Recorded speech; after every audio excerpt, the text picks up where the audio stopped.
September 11th, 2016. This is Home Before Dark, episode 87. Welcome to the show. As I just said, also, I guess, thoughts with everybody. I mean, it's 15 years. It's been a long time, but obviously a big day for us in the U.S. It's a day of memoriam, I guess. Anyway, I'm Tim, and as always, I'm joined by Kevin Bradley, my lovely co-host. Kevin, how are you, my better half? I'm good. Frazzled, but I'm good. Why are you frazzled? Just been going nonstop. I literally just walked in the door, shoved as much food in my face as I could, and got into the computer so that I can get booted up and ready to go. So what do you have got? What'd you get going in your face? We just picked up Panda Express on the way home. Oh, so, yeah, it's an odd choice. Okay. Why? I don't know. Just never hear of anybody picking up Panda Express, I guess. Is that really like a dining out establishment? I would think the other way around. Like, I can't imagine people like, yeah, we went out to nice, dinner at Panda Express. I just mean I never hear people outside of airports eating at Panda Express. Well, so that's funny. It kind of ties in. So I had to pick up Amber from the airport tonight, and then because the Georgia game got out, it pretty much took us 285 around the East End perimeter instead of shooting straight up. So it took me like an extra 20 minutes to get home. And rather than the places that we were going to stop at as we went up through the city, it got a little slim picking. So we just had to stop off in Tucker. And it was like the 2 or 3 places that we stopped at were all closed on Sunday. So it was like, all right, let's just get this and go. So we decided, where can we go and not tell Tim that we're in Tucker? You sons of bitches. Yeah. No, I'm just kidding. I'm just kidding. Because it was an elaborate ploy. Duh. To go down to the airport and go get stuck in traffic. No, I actually got stuck in traffic too. So I came back from South Carolina today, and I picked up my car in Conyers and went to go up to Marietta. The people who don't know Atlanta aren't going to know what I'm talking about. But it took me so long, and it didn't make any sense because it's Sunday at like 1 p.m., and there's so much stuff on the road, and I just don't get it. Yeah. Yeah. It doesn't make a whole lot of sense. Yeah. But no, Panda Express, okay.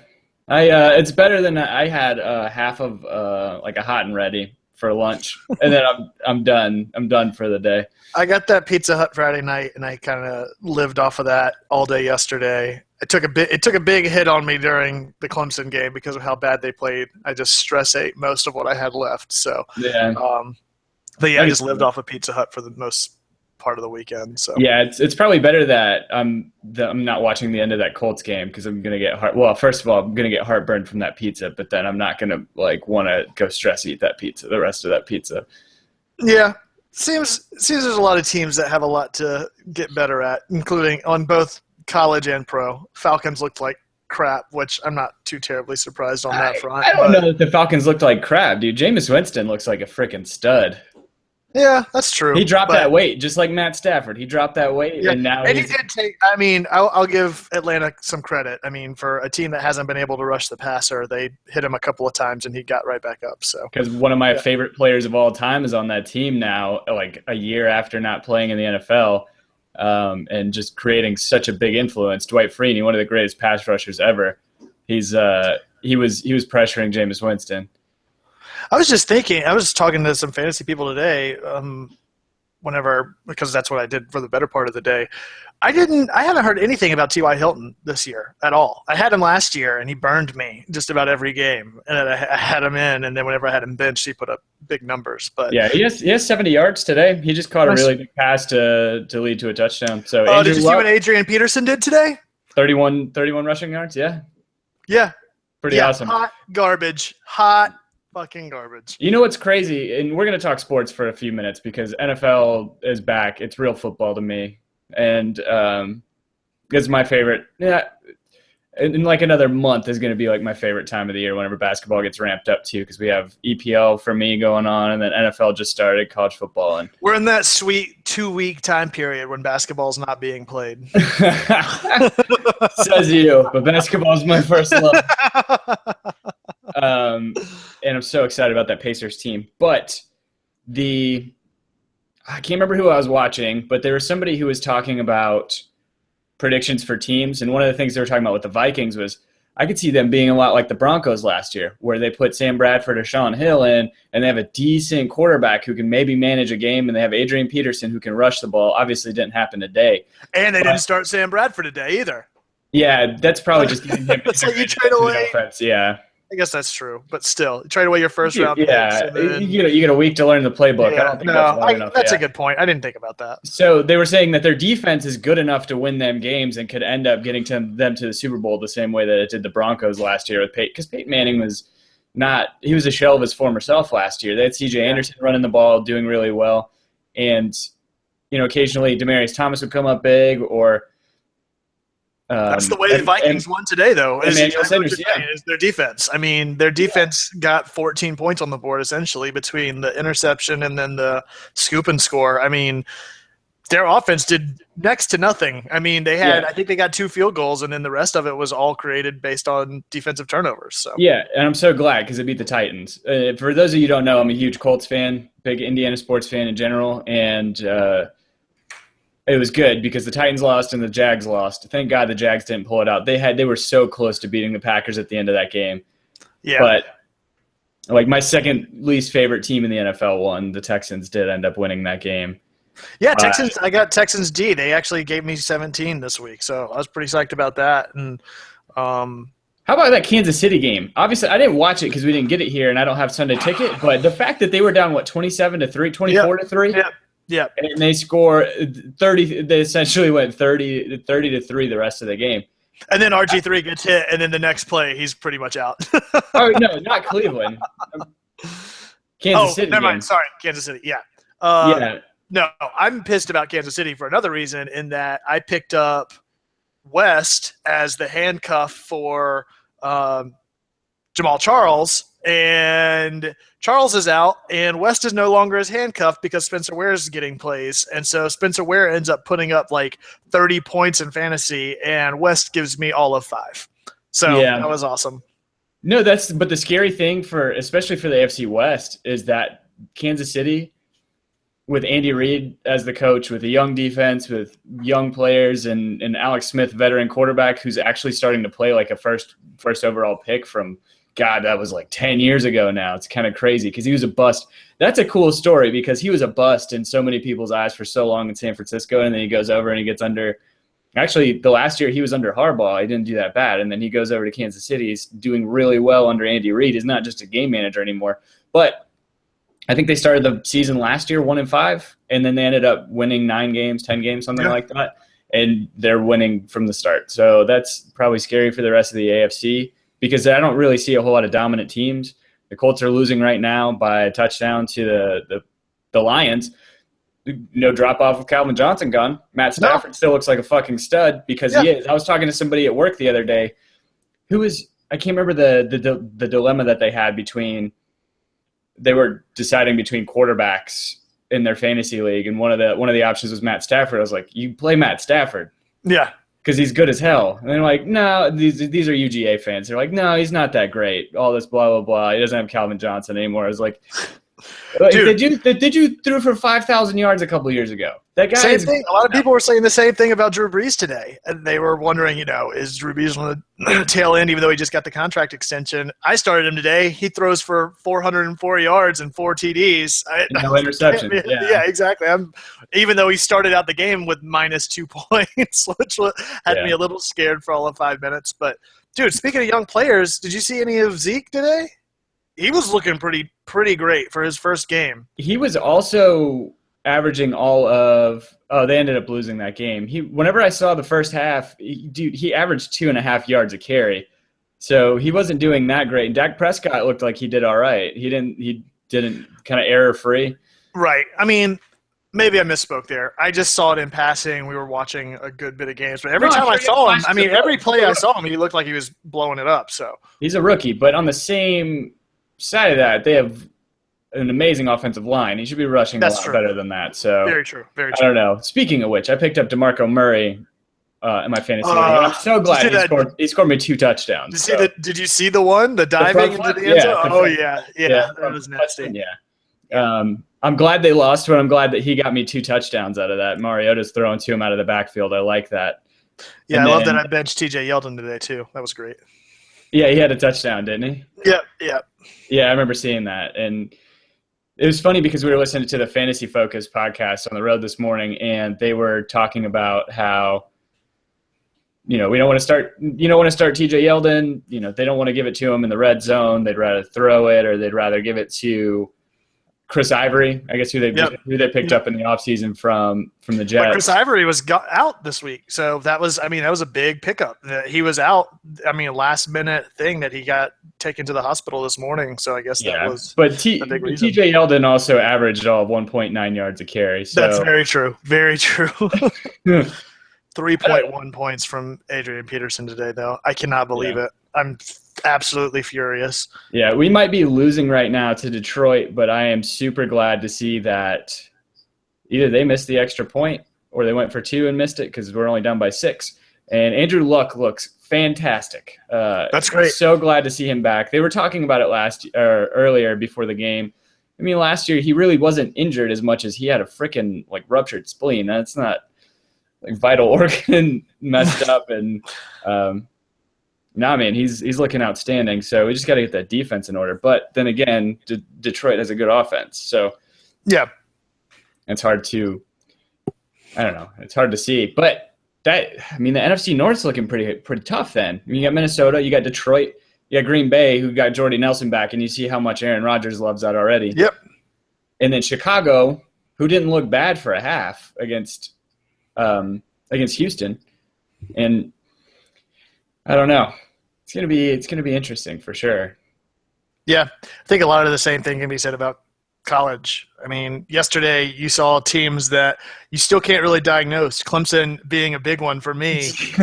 I mean, you think that coming off of the Auburn game, okay, it was a fluke game, hostile environment, and then to come in and play Troy at home and to be as competitive a game as it was up until the fourth quarter was ridiculous. I mean, just drop balls like crazy, runaway punt return for a touchdown, dropping the ball at the 2-yard line, which seems to be a really common thing, both in pro and in college. Like players just dropping the ball as they walk into the end zone to fumble it. You would think by now players would be a little bit more cognizant of that. And they're ready to showboat, man. That's exactly it.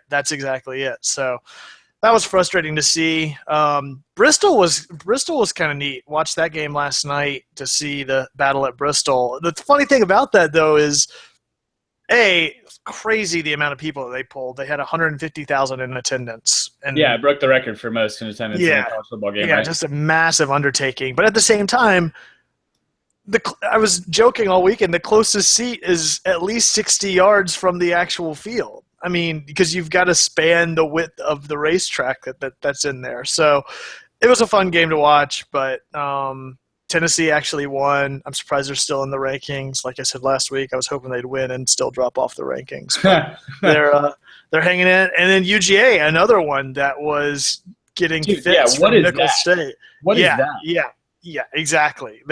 They won by 2 against Nicholls State with a lot of things left on the field, a lot left to be desired. So it looks like we have a new top 25 AP, right? Yeah, I was going to ask if you wanted to run through that real quick, and then we can move on to the rest of this stuff. So. I'll have you repeat what I said last week. Alabama. Yeah, in a league of their own. Florida State will hit a stumbling block somewhere along the way, but still a playoff team. Ohio State's got a big game this weekend against, is it Oregon or Oregon State? I can't remember. Oklahoma. One of those O's. No, they're making it out to be a bigger game than it really is because Oklahoma's not good. They're going to beat the pants off Oklahoma. All right. Well, then if you say that, then I'll say that I don't think Ohio State makes it all the way. I think Michigan ends up beating them. Michigan. I'll say it. They looked amazing. So again, they're going to be runner-up to Alabama. Yeah.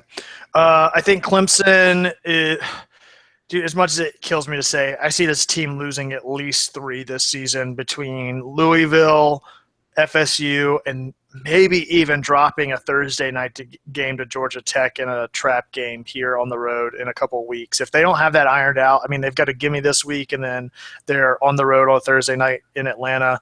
I can see them easily dropping that if they haven't gotten it worked out yet. So, Houston. Starting to think they're going to get screwed out of a top 4 playoff bid, but they run the table the rest of the year. Yeah, I could see that happening too. Because if Stanford keeps playing the way they're going to play, they're going to. I mean, if they end up running the table in the Pac-12, somehow they're still number 7. They didn't play. Yeah. Right. So. Yeah, and there's actually a group here that we're on between Stanford, Washington, Wisconsin. I actually didn't – well, Stanford didn't play this week, but Washington and Wisconsin, I actually didn't catch either one of those games this week, so I don't really have anything to comment on either one of those. Do you? No, I can't say that I do. Louisville looked really, really dangerous.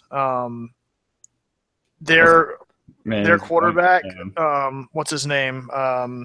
Lamar Jackson, Good God, he's just a walking highlight reel. So they've got FSU this week, so I'm really excited to see what plays out in that game this weekend. But right now, the Louisville and FSU looking like the best 2 teams in the ACC. Texas, back to prominence, going to win the Big 12. Okay. MSU did not play this week. Iowa, I still have no comment on Iowa. I need to watch. That's typically what I think most of these conversations are going to go. I tend to watch ACC and SEC games. I feel like I need to branch out to cover some of these others. So, Oklahoma. Paper Tigers. Yep. Tennessee. Tennessee looked a lot better, but I still don't see them. I guess I can see. I don't know, man. Watching UGA and USC, and I guess that they can pull it from their division. I guess so, but I'm not completely sold on them. UGA. They lose. I believe it's a Thursday night game to South Carolina. No, they won't lose to South Carolina. South Carolina's pretty terrible, dude. They've beaten them before. That for some reason, that's a weird rivalry game. It's like SEC East rivalry game. That's weird, but I don't believe in Georgia. No, I can buy into that. I think they're still trying to figure a lot of stuff out. Easton's got a lot of stuff to learn. They're under new leadership. There's a lot of stuff going on over there on that campus right now. It just may not be their year this year, but I think that good things are coming. I just don't think it's this year based off of what I've seen so far. Texas A&M. Haven't watched. Dude, I watched a lot less this week than I did last week. I got to step that up next week. But that's because I didn't expect to have to watch all of the Clemson game this week. Notre Dame, they lost last week. That's right. They won this week. Yeah, that's the other thing to say is a lot of these games this week were pretty much cupcakes to begin with. I don't think there was a single ranked game. The closest we got was Florida and then the Tennessee game. But Florida wasn't even ranked. Florida was. No, they weren't. They were just on the outside. It was just a conference game. That's right. It was Florida. They went from 25 to probably 26 because they only beat UMass by 20. That's right. Whatever it was. So, Ole Miss back on schedule. LSU won despite benching Fournette and their quarterback. I still don't know what to expect out of them. I didn't see a lot, out of week 1, so we'll see. Baylor and Oregon are going to follow the same categories that I've had at least going this far. Florida looked really good. Dominant, but over Kentucky. So, yeah. Again, Del Rio's kid looks pretty damn good. Arkansas put up a hell of a show against TCU. That was a great game. Yeah. So they knocked TCU out of the standings, or out of the AP. And then good old Mark Richt is back. He's got Miami back in the top 25 by playing garbage ass opponents. Yeah. Just running the gauntlet of subpar Florida teams. First it was Florida A&M and then Florida Atlantic. And now he's got Appalachian State next weekend. Oh, so, App State coming in hungry. I think they're going to win that game, yeah. I love it. All right. So what else we got? What else? So you traveled some this weekend. Dude, I'm getting too old for this shit, man. We played soccer. We played futsal on Friday night. So a friend of ours from college, he and his brother rent out a little warehouse in a part of Florence, South Carolina, that they have a futsal court in there. It's really just a slab of concrete with some painted lines on it. And it was fun as hell, man. We didn't get there till like 9:30 probably, and then we played till probably about 11. I'm dead still from that. So slept very little the night before, got there pretty late, stayed up till like 2 a.m. Friday, woke up at 7 with Matthew and the baby on Saturday. And then we played poker Saturday night until about 2 a.m. Got up at 7, drove out at 8 to get back to Atlanta before afternoon hit. So I'm spent. And we played quarter games last night in poker. I thought we were going to play Texas Hold'em. So we're playing dealer's choice. Everybody brought like $10 in quarters, and those games I could never get a handle on those things. I was so far ahead. Like I was ahead for a while. I finished ahead. So I finished like $2 or $3 ahead. But so at the end of the night, we always play a game called Cadillac, did you ever play Cadillac with us? I'm sure. All those games run together at a certain point for me. Yeah. So you get $3. Each one is a life, and then you have a Mario life, so you're 0 life. And so the object of the game is everybody gets 3 cards, and then there's a card dealt up, and then you're trying to get, using one suit, you're trying to hit 31. And if you get close, you knock like on the table, and then everybody gets one more pass to go. Like you either pick up the face card or the card that's facing up, or you pick one off the deck and then you put one back. And so whoever's the lowest man after somebody knocks ends up throwing in $1. They lose a life. I had all 3 of my lives going, or all 4 of them going into the final 3 people. It's me, Evan, and Steven, our friends. And knock Steven out. Me and Evan go. We're down to both having everything in the pot. I knock with 28. He's got 19 in his hand. He's got one more card left. He flips everything over, throws down the top card off the deck. 29. Last card, he wins a $15 pot. I had $15 waiting to just go in my bag. He beats me by 1 point on the final card of the night. It was such bullshit, but it's like the perfect, like as an objective, I guess an observer. Yeah, it was like the perfect way to end the night. So that's great. Yeah. I'm just too old for this shit, man. Like I'm about to have to go to bed as soon as we get done with this because I need to catch up on some sleep. And then you got work tomorrow. Yeah. Yeah. I know. Yep.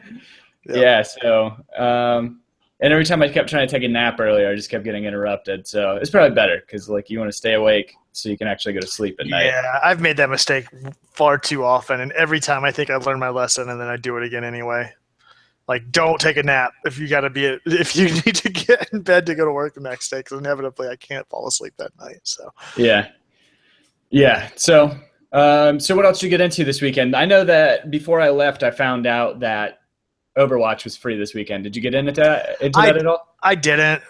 So I actually started on the new logo for the podcast yesterday, and that took up a decent little chunk of time. And then, so keep your eyes out for that. Hoping that we can have that up by next weekend. It just depends on when I can get into it throughout the week this week. So excited. And then watched the Clemson game, did some yard work and stuff. I'm really just kind of tinkering with Destiny a little bit here or there. Not a whole lot. I did watch Atlanta this past week, though, which was fantastic. Did you get around to watching that? I watched the first episode, so I think I got to the point wherever they did the Tarantino thing, because they start at the end at the beginning of the show, and then I got to the end again. I think because it was 2 episodes, right? It was 70 minutes long, so I think I finished the first one, and then I needed to pass out on Thursday night. But yeah, man, it's fantastic. Yeah, that 70 minutes, I just was glued to the TV and couldn't look away, and it passed by in no time. I mean, I was skeptical going into it. Donald Glover's been a little bit in a weird space for me personally the past couple of years. I mean, musically, I don't think the stuff that Gambino put out with Because of the Internet and the Kawhi mixtape or whatever was that great. I haven't really seen anything. I mean, he was okay in The Martian, but other than that, he hasn't was really hardly in been it. Yeah. Yeah, exactly. But he hasn't really been doing anything on that front. And I honestly didn't know what to expect out of Atlanta. I was also really hesitant, hoping that it didn't turn into this really gimmicky, hokey use of Atlanta as a marketing ploy. And I think all the references to Atlanta were really tastefully done, and it wasn't a gimmick. I thought the humor was well placed and well timed without it being a comedy. I don't really even classify this as a comedy. Dude, So people that are expecting that, it's definitely more of a heavy. Yeah. And that was one of the things that I really, really appreciated, was that it takes on, especially in episode 2, it takes on a lot of political awareness and makes some really important and dramatic statements about current events that I definitely welcome. That's not to say it's not funny in spots, because there was some really, really funny moments in those first 2 episodes. But again, I cannot say enough good things about that. And so got to. Can we talk about how good Keith Stanfield's character is? Sorry, I had to look up the guy's name. The guy from Dope, Paperboy, the bully from Dope. No. His goofy sidekick. Oh, dude, he's fantastic. Yeah. He's been in some great movies. If you feel like you don't mind watching a depressing movie about mental illness, Short Term 12 is pretty great. He's in that, and then he's also in. I didn't realize he was Snoop in Straight Outta Compton, but he was in that, and then Dope, he plays a bit part, but that's just a fucking fantastic movie. But yeah, I need to, as soon as we get done here, I'll probably throw that on before I go to bed and finish watching that, getting ready. Definitely recommend that. And then Better Things started this week, but I didn't get to watch that yet. What is Better Things? So it's being marketed as a female version of Louis, and Louis C.K. is partnering with, oh my God, I keep forgetting her name. She was also in Louis. I want to say her name starts with a P, like Paula. Pamela Adlon. She was in Life with Louis. Was she in the actual Louis show too? Yeah. She was in Louis' show as his like love interest, for lack of a better term. Because she was in his original show on HBO too. You still there? Yeah. Okay. Yeah, I lost you for a second. Yeah, she was. Did you ever watch that? I didn't. Maybe it was called Lucky Louie. Fuck, what was it called? Yeah, it was Lucky Louie. That's it. Yeah. That's right. She was his wife on that show. Oh, okay. But yeah, and she's hilarious in just the regular Louis TV show, and so I'm really excited to watch that. I'm hoping to maybe catch that tonight or tomorrow and get caught up on that too. FX really knocking it out of the park. I saw that what's it called? Baskets is back. I still need to go back and watch that first season. I have it DVR'd, but I just need to go through and watch it all. So yeah, I never got around to watching that. It's interesting. A lot of their main shows are kind of done now. I mean, Wilfred's done. Well, I say that, but I think some of it is just that they went to FXX, and so it's like I say their shows are done, but like The League and Sunny are on FXX versus. Well, The League's done. Right? So The League's done. Oh, is it done? I didn't realize that. Was the final season. Oh, okay. So yeah, but they're bread and butter shows. I mean, thinking about the shows that really kind of brought FX to prominence with TV, like Damages, it's over. The Shield is over. The Worst is on. I still want to watch that. I keep hearing great things about that, and I need to watch that. Nip Tuck was so good, but that's been done for years and years. But they're Sons of Anarchy's done. American Horror Story is just so damn hit or miss. That's what I was actually about to ask you, because whenever I was watching Atlanta, I saw the little trailer, which is really not even a trailer. I don't even know what to think. I'll give it the first couple episodes, but if it doesn't grip me, I'm not going to force myself to watch a whole season, because I've done that too many times already. Fargo, which is fantastic. They've got Archer, obviously. I mean, FX has got a really solid lineup of TV shows. I mean, for network television, I'd say FX and AMC are probably leading the charge on that front as far as content. I mean, they've got a long list of shows, and I say that their bread and butter's over, but I mean, they've still got a ton that's still going on. So Yeah. And speaking of AMC, one of my favorite shows on TV, I know you're not caught up on it. I think I'm an episode behind now because I didn't watch it last week. But I think I still think it's a hidden treasure on TV, and I think it's one of the best shows on TV is *Halt and Catch Fire*. Yeah, people don't really talk about it much at all. No, everybody, whenever they ask me about it, whenever I'm trying to tell them about it, they're like, what is that? It's just like, how do I describe this other than it's a serious version of Silicon Valley? Yeah, exactly. That's really all it is, with fantastic acting. I think that's the best part of it. Everybody in that's great. Even Mackenzie Davis, who's probably the worst part of it, is still pretty good as Cameron. So she's good enough to make you hate her as a character. At least I can't stand her. But it's weird because it comes on Monday nights now. So it used to come on in the summers, I think, on Sundays. Yeah. And now they moved it to the fall on Mondays, which is kind of weird. But it's good, though, that it got renewed and then it's being put on in the fall as opposed to the summer, because that's usually a good sign for a show that it's going to – either that or they're going to kill it off. I don't know. I was going to say either that or it's the last dying breath of it. They're going to put it on a Monday night. Yeah, I don't know. It'll be interesting to see how that plays out. So. Yeah, for sure. So that's the main thing. I need to watch that. And Mr. Robot, I think I'm going to wait until it's over and binge watch it. I'm too far behind at this point on that. And then the other one is crap. I had it in my head and then it just went away. Oh well. There's another show. No. There's another show that I had on the tip of my tongue and it came and went. Oh well. What other shows are you guys watching? What are you guys listening to? Not listening to. What are you guys watching, looking forward to watching coming up this fall? Or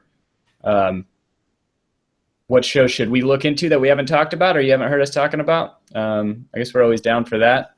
Oh, The Strain. Yeah, that's what I was thinking of. I think I'm done with that. I mean, I thought season one ended pretty well, and then I finished like 2 episodes of season 2, I think. Yeah, I got about halfway through season 2 and then just ended it. And then I see this stuff ramping back up for it. I'm like, nah, I'm good to not revisit that. I think I'll stick with. I need to pick the books back up, but I think I'm good with the books. Yeah, because they're much better, much better than the show. Yeah. So. A couple things that I've found over the course of the couple of days. One thing you and I have talked about, at least, has been not necessarily a gripe, but always been a question mark for me with Bethesda and their games. Whenever they're talking about how I guess there are rumors that Elder Scrolls 6 is going to be announced at E3 of 2017, which it seems that's almost a year away. I don't know why they're talking about that, but I guess they're saying they're going to make a point to improve graphics on upcoming games, which to me, their textures for the past couple releases that they've done have been kind of lacking considering the competition. And I'd say aside from Doom looked pretty great. Well, I mean, in terms of their sandbox games. So yeah, no, they've always seemed to be behind on all of those. The Fallout games have always been not necessarily an eyesore, but they've never been pretty to look at. And then also the Elder Scrolls game. And I understand you're picking quantity in terms of gameplay over quality of graphics. I guess you have to do one or the other. But now I don't know that you do, because you can just say it's a digital release, right? And then just do where you don't have a storage capacity limit. Like you have, like in terms of, so there's always been something holding back, and it's called a disk, holding back the amount of content, I guess, relative to the quality of the content in terms of graphics, right? So now you can essentially have a 100 gigabyte game now, and nobody would bat an eye at it, because you don't have to worry about, you can work to use all the, sorry, my dog's licking my arm. You can work to get the most out of the performance, but at the same time, there's a lot more storage capacity than doing a digital game where you can have all the environments and all the textures and all that stuff in terms of file size or file storage. And I think that's, I don't know, maybe they just need to focus on spending more time on that now, that's kind of more of a reality now, that the limits are really just to the hardware in terms of the processing power and not necessarily the storage capacity of a disk or something like that. Because I can't remember, I mean, there have been a couple games, I don't think there's been a single 2 Blu-ray game, has there? Not that I know of. But we had a couple in the last gen, and a Lost Odyssey on Xbox 360 RPG was either 2 or 3 discs, which was kind of crazy at the time. But now, I mean, that limit doesn't really exist. So I'm hoping to see that kind of open up doors to more stuff like that, especially Bethesda, man. I mean, they have the gameplay, they have everybody hooked. Just refine the graphics. I mean, obviously, if everybody bought Fallout 4, which wasn't that much different except for maybe the house building or the neighborhood building or whatever, Right. the workshop, than Fallout 3, then I mean, you can appeal to a lot more people that way. I don't know. I just thought that was interesting. I think that's good that they're moving towards refining those graphics now. No, I agree, and that's always been one of the more disappointing things. But again, I think the gameplay has been so great, and the storytelling and world building has been so great that a lot of people overlook it. But it's definitely been a gripe and on the back of my mind whenever you look at least thinking about it. I can't tell if you were to pull an environment, and maybe I would be able to tell the difference. I haven't done it to really test it, but pulling graphics from Fallout 3, which was on the 360 fairly early on, versus the Fallout 4 in-game footage, if you set them side by side, would you be able to tell a difference? Probably not. Or it'd be, I mean, it just feels very similar anyway, and there may be some differences, but it definitely isn't. It's not as rich in texture and graphics heavy as some of the other games that have been coming out recently, like Uncharted and Tomb Raider and stuff like that. So. Yeah, I think the thing you would notice more is I think the game's brighter. Maybe the lighting's a lot better. There's a lot more exposure on the game and the textures. But yeah, I didn't really see much of a difference between those two games. Yeah. The other thing I was going to talk to you about, because they released some footage of the BioShock remasters. Oh yeah. The Big Daddy encounter. So it actually looks really, really good. Like they did a great job in terms of not just like throwing it to 60 FPS and calling it a day. I mean, it looks great. And but that's one of the things, like with these remasters, a lot of the time you go back and play them, and I mean, like with Halo 2, for the little bit I did play it, I turned the 60 FPS off because it was so jarring. Yeah, yeah. It seems so like surreal. Yeah. Playing it, and I think that 2K, or who did BioShock? BioWare? No, BioWare does Mass Effect. Oh, BioShock was done by... Fuck. Was that Bethesda too? No. That was... Amber's going to kill me for not knowing this. It's just 2K. Yeah, it's 2K, yeah. Yeah, okay. Which is what I said at first. So they did a good job. What was it? If you already have it on PC, you can just upgrade to the remasters for like a couple bucks or something like that. Oh, on PC? I think so. And I don't know how it is on console, but I own those games on my PC, so I don't know that my desktop would even run those at the remaster at 60 FPS right now, but I would like to go back and play those at some point.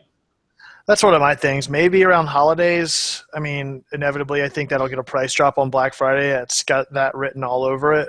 That's a holiday deal waiting to happen. So could maybe see scooping that up if it comes out at the right price point on holiday sales on Black Friday. But again, I've got 3 games coming up, really 4 whenever you count Pokemon. But I mean, I got a pretty heavy lineup coming out starting next week. So I just don't think I'm going to have time to play through 3 entire games. You know what I mean? Yeah, speaking of new releases, I wanted to throw something at you. I think we could handle it over a Facebook group, or we can handle it over something, or over email or a Google spreadsheet or something like that if the game doesn't support it. But there are a couple games that I'm getting, including Destiny, obviously, or Rise of Iron, obviously, and then I'm getting FIFA and then NBA 2K17. 2K17 has online leagues built in that you can make, and you guys play seasons and tournaments and all that kind of stuff. I don't think FIFA supports that, but I think one thing I want to do, since you and I obviously play it a lot, we have a lot of friends and people who listen and watch the show that play Destiny, and now that there's support for custom games, I think we need to do a league. That'd be fun.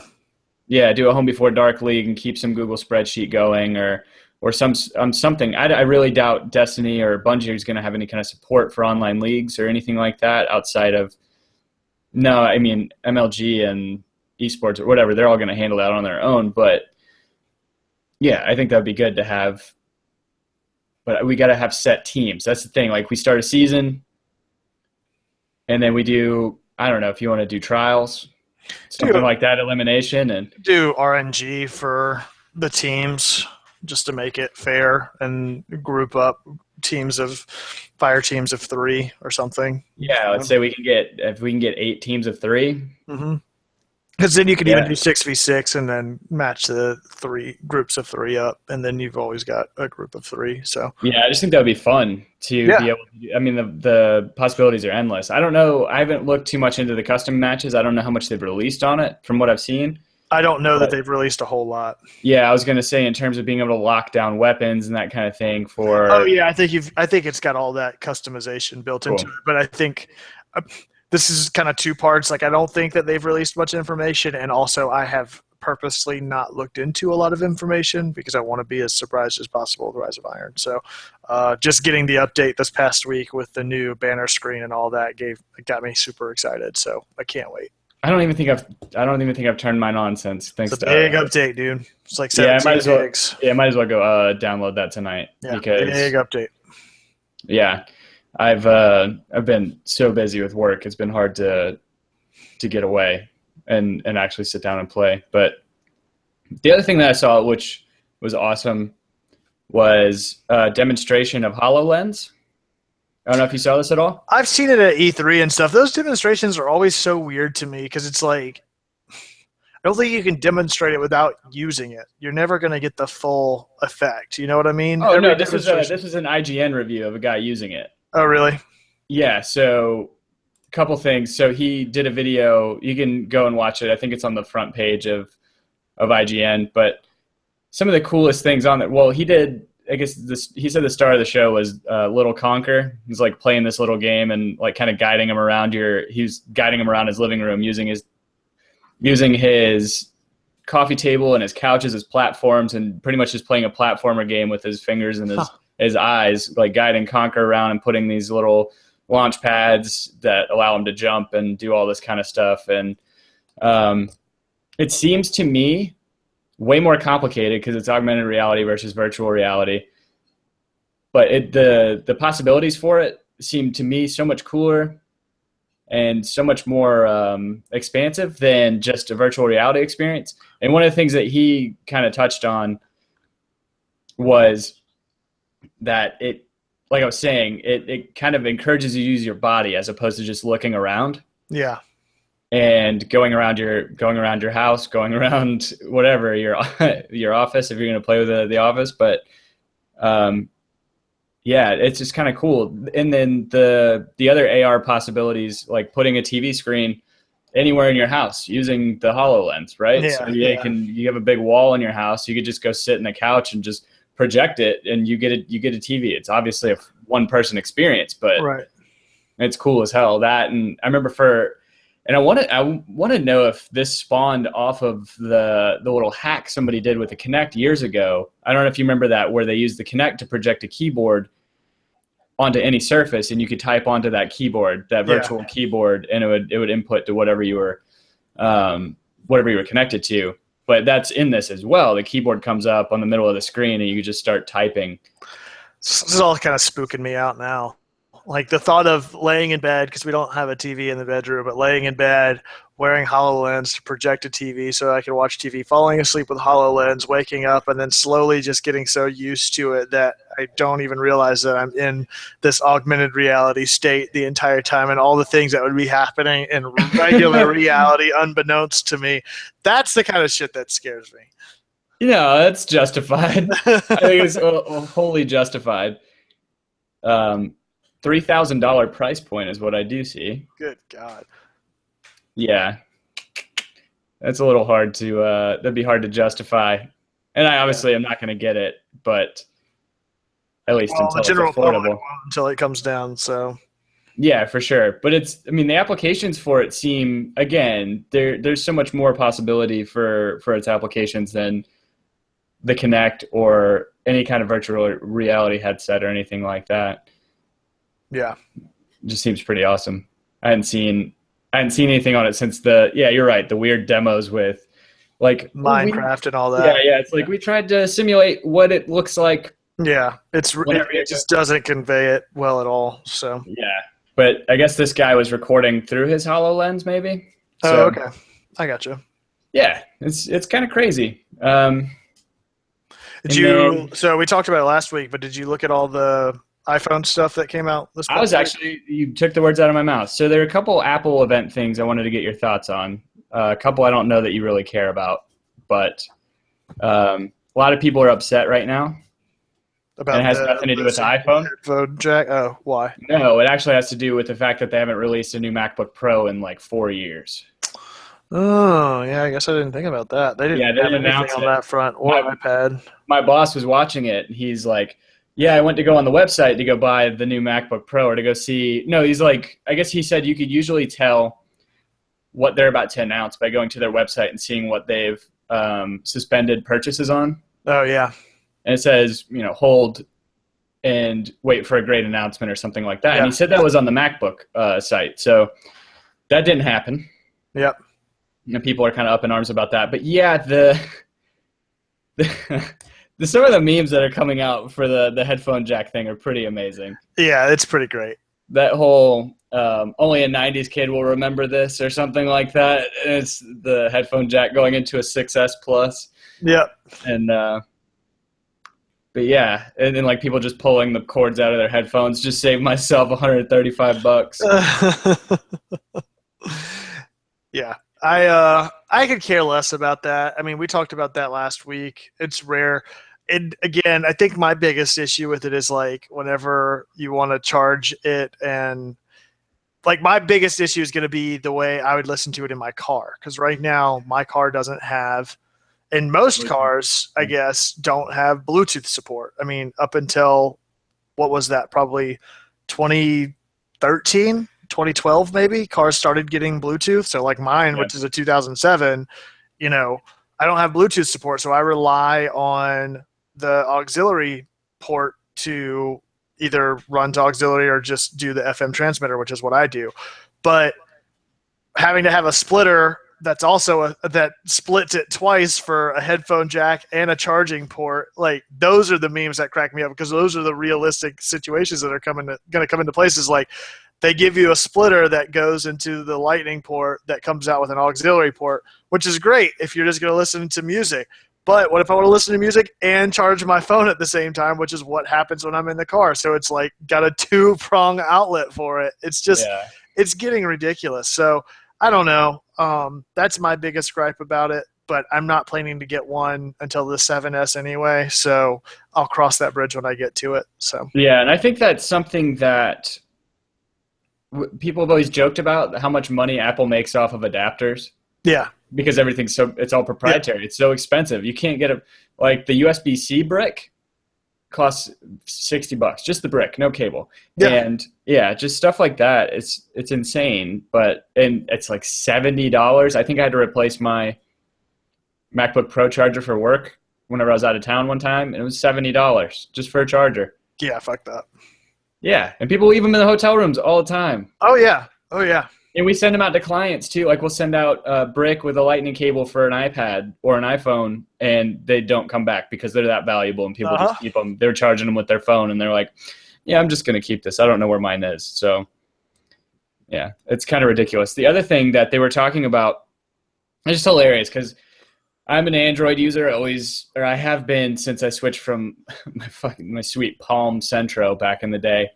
And I've always joked about whenever Apple goes to market with some new feature that it's already been in some sort of Android phone for like a year. And like they're usually behind the times because they want to perfect it, right? Yeah. But one of the things that came out, they put a patent in. I guess they got a patent maybe approved for a MacBook with cellular capability in it. What? Yeah, because, whatever. And it's funny because working in the field that I do with mobile software, netbooks, which were a gigantic failure, were cellular laptops. made by HP and made by Compaq at the time, and who else made them? Maybe Dell made some, but it's just funny reading the comments in the section, or reading the comment section from that news story, and it's like, oh, this is revolutionary. Like Apple's finally like realizing what we've always wanted. Get rid of the dongle, get all this stuff, and then you see people are just like, this is stupid. Like this was done years ago, and it didn't work very well. Right. Right. And then somebody made a comment about, I think it's just funny in general. It's like, oh, this is perfect for 5G internet. It's like, that doesn't exist yet. No. Like 5G from a cellular standpoint or whatever exists in a lab in Korea somewhere, and that's it. Yep. It's like they ran a test on it. It was like 100 gigs a second. I'm like, okay, but when do we get that? Like, I'm probably going to be dead before that happens. And I don't know. I just thought that was funny. But so a couple other things from the announcement I thought were kind of cool. The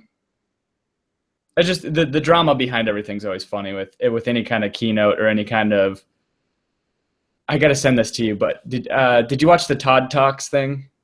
Like somebody did a parody of TED Talks. It's like just just talking about how you can make anything sound true and scientific with going through the methods that they do. Like, I'm going to walk over to the keyboard now. I'm going to walk over to the laptop because everything is much more professional when I have a slideshow. Hold on. Click. All right. No, so the whole speaker blowing out the water whenever you're that's pretty cool. That's pretty brilliant. I was blown away by that. But like how that much is that concept going to is kill pretty the battery, great. I have no clue. Because it's one thing to just put sound out of it, but to put enough vibration out of it to push water out of it. The thing is, I don't think it's going to be a continuous thing. I think it's just just to clear it. It's not going to be a continuous thing because the way it backs up, it's not going to be a continuous stream whenever it gets submerged. It's just going to be a matter of whenever it's submerged, air can't penetrate into it, and then whenever it's out of the water, it just does the process to blow out the water, and then it's done. Like, I can't imagine that taking a whole lot of battery life to just clear that water out. But how is it going to know whether you're submerged or you're out of water to clear it? Like, how does it know not to just constantly clear it whenever you're in the water? I'm assuming there's some sensor on it, like based on pressurization, because there's a different air pressure versus water pressure. So I would think that there's something. I'd like to see that. I like to see that in use. Yeah. But no, still pretty genius engineering behind that. And the iPhone 7 is going to be waterproof, right? In the same way? Yeah, it's going to push the water out like that. No, I don't know. I think it's just water resistant. I don't think it's waterproof. Oh, gotcha. Yeah. Those were the Apple Watch didn't look too much different than the first generation. I think that they're going to be the waterproof thing. Well, then the GPS thing too. But no, I think I've decided at least though I'm going to go Apple Watch. I'm just going to wait a couple months and get that instead of the Fitbit route. I'll just wait and get one of those. So, yeah. It's understandable. It hooks up to your phone. You have an iPhone. Exactly. Yeah. So, anything else from that announcement? No, that's about it. All right. I was going to say I put up a question to see what everybody was looking toward playing and listening to and anything in terms of media. I got a good bit of responses on Facebook to it. So just maybe close out the show with that. Okay. So we're got about 5 minutes left before, right? Yeah. I'm trying to think whenever we started. It's kind of flown by. Like 7:15. We're good. So my buddy from work, Kurt, he says he's going to get a PS4 Pro instead of the Xbox Scorpio. Oh, what a disaster that shit was. The PS4 Pro. We didn't even talk about that. I didn't even see it. Yeah, I need to watch the stuff for that. Let's say that. Maybe that'll be – Justin mentioned on Twitter about getting involved on that. Let's maybe have him on for a discussion about gaming and all that next week. I wonder if he's getting Rise of Iron, actually. We'll have our people talk to your people. Yeah. He said Sonic the Hedgehog's trying for a comeback, I guess. Oh, really? I don't know. He's an old school gamer, so. Mike Hammersmith says the new Mass Effect, and he's patiently waiting for Torment, Tides of Numenera. It's a game that's on early access on. It looks kind of like Diablo, maybe. Yeah, new Mass Effect picking up a ton of hype. What is it, like Andromeda or something like that? Mass I Effect. don't know. I haven't looked at it at all. I think it starts with an A. I know that. Um, Um, buddy Matt DeRozier. yeah, Andromeda. Nailed it. Okay. Buddy Matt DeRozier says it's cliche, but FIFA 17, and he's seriously thinking about picking up the Skyrim reboot. A couple people Half-Life 3. Mitch and Joe both said Half-Life 3, and Mitch said Team Fortress 3. He said I may be waiting for a while. Portal 3. Yeah. God, that game. I hate that they do that shit. Yeah. Those games are so good. Joe says Dance Gavin Dance next month, which I cannot fucking wait for. When's the I the Mighty show? That's coming up in the next 28th of September. Okay. Yeah, I gotta figure out about all that. The Marvel Phase 3. So I'm guessing that's like Doctor Strange, Black Panther, or Captain Marvel, all that. Joe McIntosh, Rise of Iron expansion. Obviously, we're going to be playing that. Battlefield 1, Tyler, Warcraft 4, and then a couple other things. There's good stuff in there. Yeah. Lots going on, lots to talk about. We definitely gotta get Justin on here. I need to, that whole PS4 Pro stuff, so ridiculous. Good God. Okay, we've got our work cut out for us. We got got a couple extended plays coming out this week, which we talked about. I know we were a little sports heavy, but hopefully we talked about a good bit of other stuff the rest of this episode. We'll be back next week with all new content, and we'll be on the precipice of Rise of Iron. I'm almost debating saying, no, I don't want to say let's reschedule next week because I'm going to need every bit of the time. We probably won't have an extended play next week because we've got a lot of content to play through. We'll be streaming a good bit next week, more than likely, though.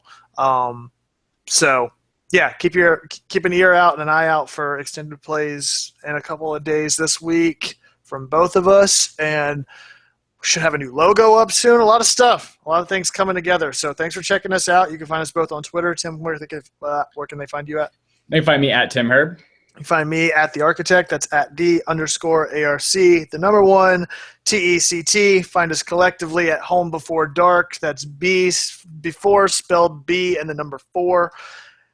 Give us a rating. Give us a comment.